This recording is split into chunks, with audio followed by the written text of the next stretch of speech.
given new opportunities that have never been there before in research and development, in possibilities for self-diagnosis and predictive analysis. So from an investor's perspective, as well as from a personal perspective, this is we are in a time where we've never been before, with opportunities that are just multiplying ever since. One of our investments is if you look what happens in predictive analysis, that's one pillar, but also what happens on the cellular level, how you can now produce personalized medication outside your body. We've got a strategic partnership with Tom, actually it's Tom Clausen and our client, where we will be able in a few years to produce individualized organs to heal all sorts of disease and replace human cellular structures. So this is the intercept of technology and longevity. Fantastic! It is sound like fantastic novels, but it is reality. I met Ray and Tom in Geneva at investment quantum event.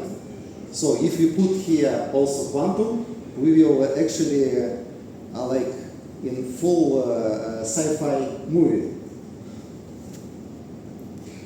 Tom, would you like to add why you invest in semiconductor and why you also consider health tech and this project with Ray like very perspective one?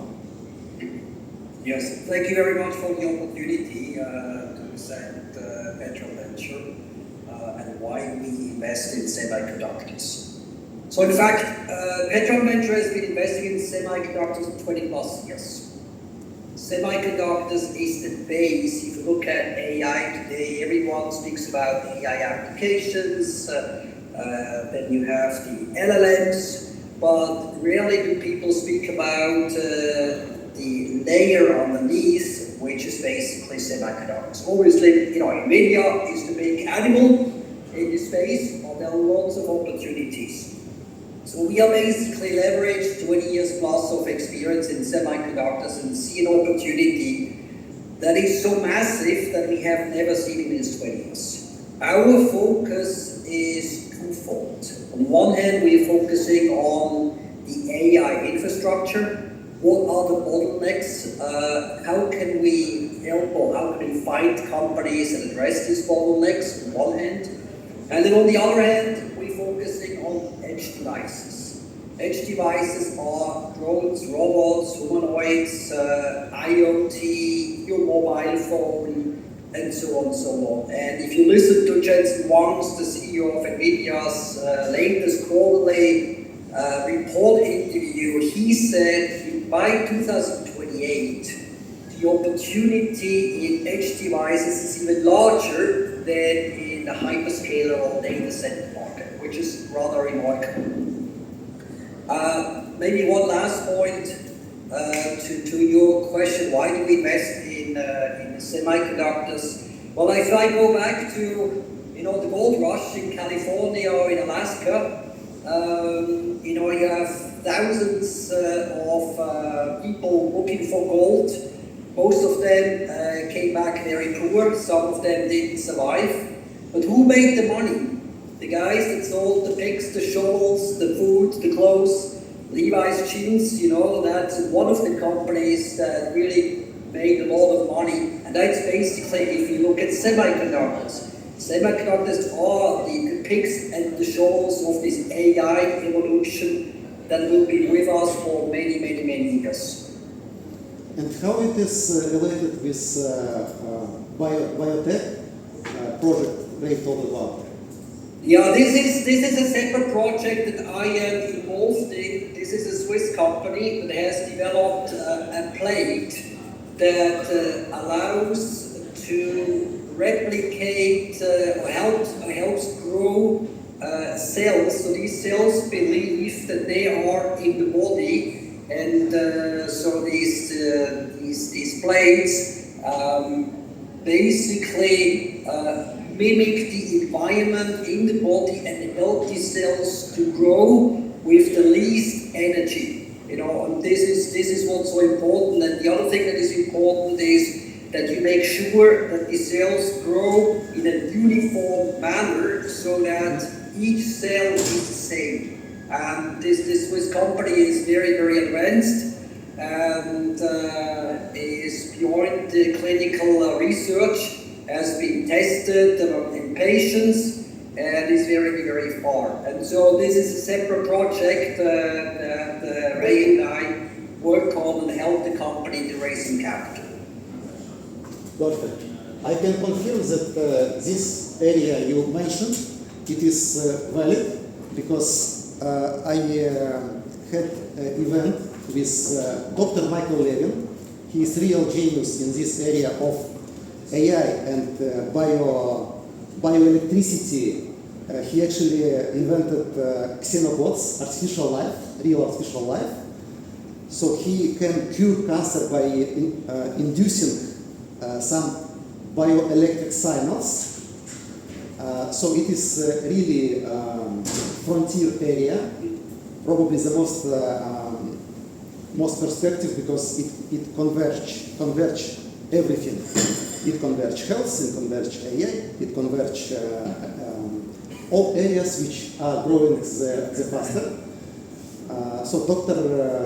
Michael Levin is our advisor in Safe AGI Alliance. AGI Alliance is doing consolidation of all this knowledge, interdisciplinary knowledge in more than 10 areas which are necessary for AGI, starting from simple LLM and word models which Jan LeCun is making, and at Davos Forum he demonstrated at our event how these word models are working and how to train them. So when putting all together all these 10 elements, we will create this AGI.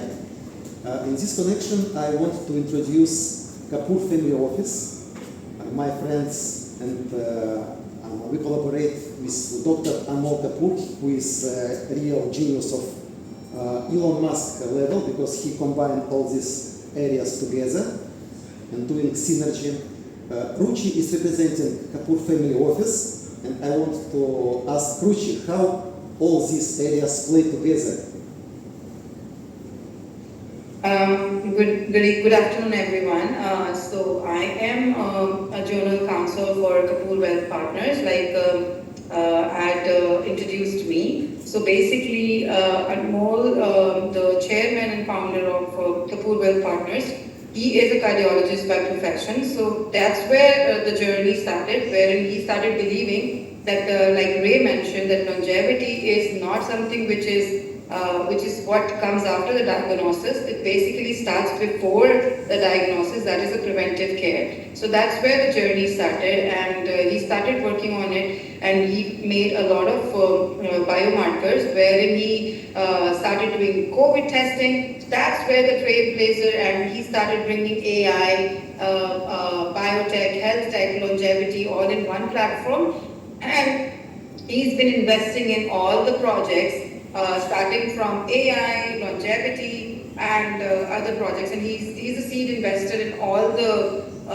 projects right now, which are basically, we do have team members here in this event as well, named Watcha, which is a decentralized storage, and there is a frontier LLM model named Vivio, and so on and so forth. So this is how he is thinking that how can he serve the community by bringing all of these things at one platform, and wherein he can give back to the community as a sovereign AI in the same place. That's what he is concentrating on right now. So I am just speaking from the point of view of a commercial person. Right now I'm a counsel, so I can only talk about a few investments, what he has done, and the project names. For more details, maybe we can talk on particular subjects so that we can take it up from there. Thank you guys. Thank you, Ruchi. I want to introduce here Alex Scheck from Germany. He is in health tech area for 10 years. Alex, can you say a couple of words how you use in Germany AI in health tech? Yeah, of course. Yeah, hi. Nice to meet you, Alex Scheck, my name, from Germany. As you said, we have a company. We are concentrated since 15 years now in B2B sector. And do you hear me well? Is it okay?